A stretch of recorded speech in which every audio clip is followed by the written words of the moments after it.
Salve rapaziada, ligada no canal Fausto Macieira Mundo Moto no YouTube. Hoje, terça-feira, 28 de julho de 2020. Ontem foi o dia do motociclista, dia de curtir, celebrar, até cantei e tal. Hoje voltamos a falar do Mundial de Moto Velocidade, agora repercutindo o Grande Prêmio da Andaluzia, grande atração do final de semana, começando com a sessão Fatos e Fotos. E a gente destaca a entrada do Marc Marquez no autódromo, sendo examinado ali com aquele termômetro moderno. Felizmente ele foi aprovado, assim como foi aprovado no exame médico, tentou correr na base da coragem, da determinação, mas não dava, né? Tava bem difícil para ele. A gente viu que o braço ficou muito inchado pelo esforço de pilotar a moto nessas condições, a moto que exige muito preparo, muito reflexo, muita força, e infelizmente o Marquez não teve condição de correr. A Honda recomendou que ele não corresse, e até porque colocaria em perigo os outros pilotos, né? Então ele recolheu e vai provavelmente ou certamente voltar no Grande Prêmio da República Tcheca no dia 9. Já que a gente está falando de acidentados, a gente mostra a mão do Cal Crutchlow ainda com os pontos. Ele também operou na terça-feira, correu, assim como correu o Alex Rins, ambos pontuaram, e esses pontos, que foram poucos, podem fazer toda a diferença num campeonato cada vez mais imprevisível, porque sujeito às circunstâncias fora do controle, quais sejam a própria doença, né? Então, ainda nesse setor escatológico, vamos mostrar o bolhão no pé do Takaki Nakagami, quarto colocado na prova. Ele disse que foi o esforço da frenagem junto com o calor excessivo, mais de 60 graus na pista, e o calor também causou alguns acidentes. A gente teve 42 acidentes na semana anterior, tivemos 40 acidentes nesse fim de semana, e entre eles o do Iker Lecuona no TL3. Olha que imagem impressionante, né? O Lecuona já na barreira de ar e a moto vindo voando para cima dele, perto dele. Felizmente não o atingiu, porque seria uma coisa muitíssimo perigosa, muitíssimo séria. Falando agora de coisas mais amenas, vamos ter uma ideia do dispositivo Roll Shot da Yamaha em ação. O Fábio Quartararo treinando largada, ele chega, para, e você vê a traseira da moto tá alta, né? E a imagem mostra isso. E quando ele aciona esse dispositivo no painel, a traseira abaixa. Para quê? Para gerar mais tração, mais impulso rumo à curva 1, que é um dos momentos principais de todos os esportes, de todas as competições, né? Falando agora um pouco mais de polêmica, há uma polêmica pendente em relação a uma manobra do Viñales na última volta, depois de ele ter ultrapassado o Valentino Rossi, um grande pega entre eles. Ele saiu da curva e foi além da zebra e pisou na faixa verde. A faixa verde é excesso de pista, não conta como pista. Durante a corrida, você tem 3 oportunidades de pisar na faixa verde, avaliadas pelo diretor de prova, se você teve alguma vantagem nisso ou não. Mas na última volta não tem essas 3 chances. Se você pisar no verde, você perde 3 segundos, até porque não dá tempo de você cumprir a penalização de volta longa, que na última volta já não dá para acontecer. Então, muitos jornalistas acham que o Viñales deveria ter sido punido por isso. E se fosse punido por isso, o Rossi avançaria para segundo e o Nakagami para terceiro, né? O Viñales ficaria fora do pódio. Então, o que se fala é que, pelo fato dele ser um piloto de fábrica, o tratamento foi um pouco mais condescendente do que seria se ele fosse de uma equipe satélite, de uma equipe menos importante. Vamos ver. O fato é que o Viñales acabou a corrida muito cansado, mais cansado do que o próprio Valentino Rossi, que tem 41 anos e o Viñales tem 25, né? E também é significativo o abraço carinhoso do Quartararo e o Rossi ali no parque fechado, o Rossi feliz por voltar ao pódio e tudo mais. E eu lembrei, pelo menos, dessa relação amistosa, carinhosa que existia entre o Marquez quando chegou e o Rossi, né? Uma relação em 2013 muito amistosa. Em 2014 aí o Marquez ganhou 10 corridas em sequência, a relação já ficou meio abalada, e 2015 foi aquilo que todo mundo sabe, né? Uma rivalidade hostil entre os dois que dificilmente será superada. Eles apenas se suportam desde então, né?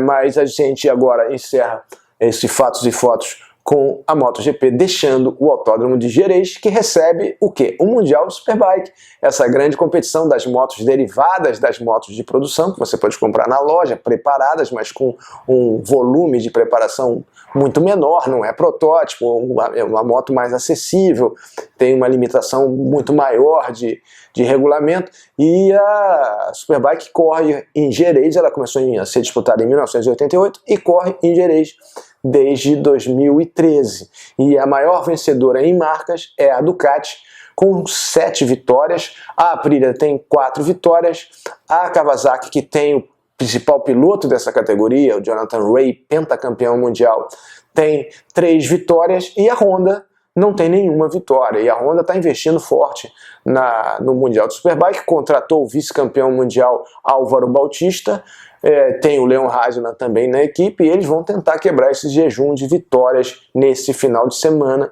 A gente vai ter os treinamentos das 3 classes, né, que são a Superbike, a Super Sport e a Super Sport 300, começando na sexta-feira, às 4 da manhã, fuso horário de 5 horas, e a gente tem na Super Sport 300 o nosso foco principal, pelo fato de dela participarem 3 pilotos brasileiros, né? O Tom Kawakami, que já competiu no ano passado nessa classe, o Macon Kawakami, irmão do Tom, que competia no Mundial Júnior, fez algumas etapas do Mundial de Moto 3, e o Felipe Macan, o jovem piloto que vai estrear nessa categoria muitíssimo disputada, que já teve a primeira campeã mundial feminina em todos os tempos, né? A Ana Carrasco, em 2018. E a Ana vai estar lá no grid também, junto com os brasileiros e pilotos de vários países, né?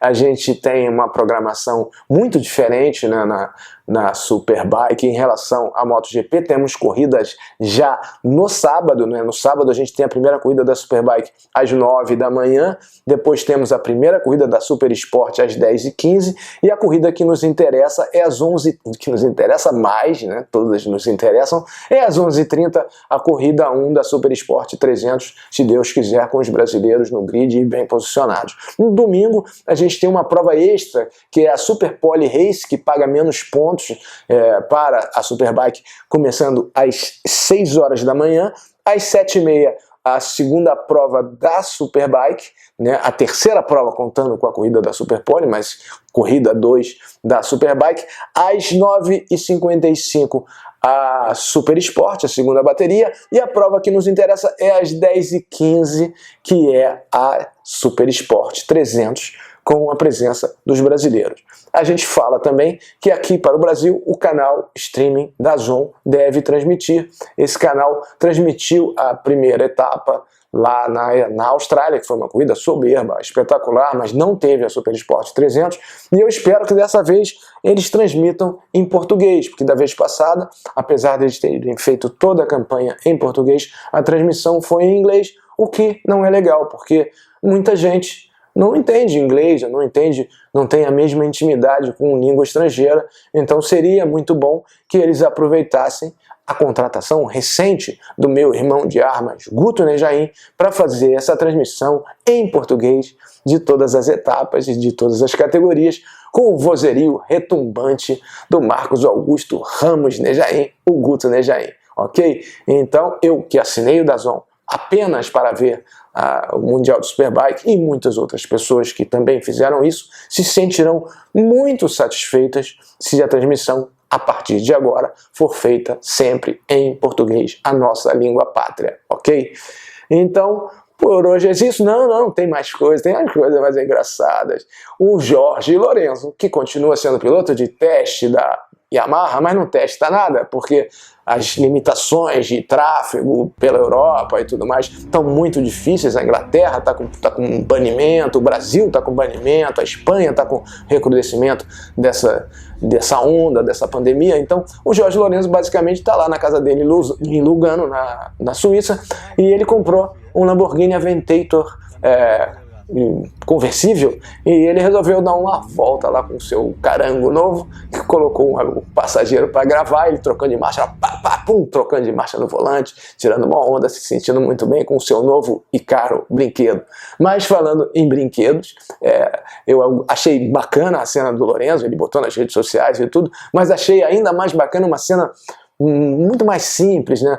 Um camarada, um piloto desses de estilo livre de asfalto, tá parado ali no pit lane, esperando para fazer a sua exibição, e chega uma menininha, uma criancinha, né?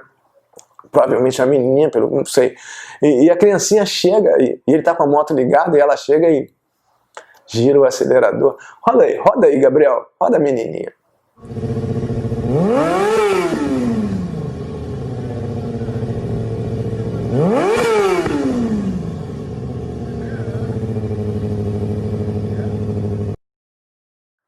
Pois é, eu achei essa cena tocante, né? Assim, quem nunca, né, já sentiu vontade de, quando criança, né, ver alguém passando de moto, falei, pô, deve ser bom fazer isso, né? Acelerar e tal.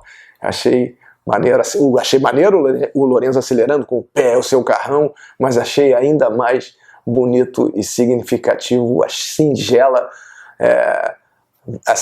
gravação da criança ali acelerando a moto do rapaz, que foi legal, deixou ela acelerar, né? Nem sempre isso acontece. E por hoje é só, mas a gente tem um recado importantíssimo, fundamental.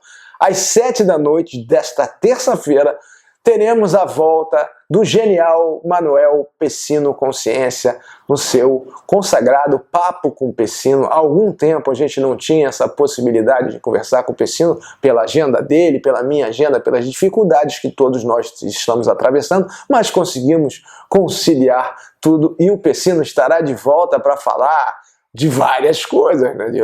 Das duas corridas que já aconteceram, dos bastidores, do que está acontecendo, das perspectivas do campeonato, das preocupações das equipes, da própria Dorna, dos organizadores e tudo mais. Então vai ser aquela conversa de sempre, né? Agradável, descontraída, mas sobretudo interessante, precisa e que acrescenta muito para nós brasileiros. Então não deixe de comparecer, mande a sua pergunta, mande o seu comentário, a sua crítica, a sua sugestão, participe conosco desse papo descontraído e sempre muito, muito bom, muito positivo, ok? Então nos encontramos logo mais. Valeu, rapaziada! Aquele abraço, acelera Brasil!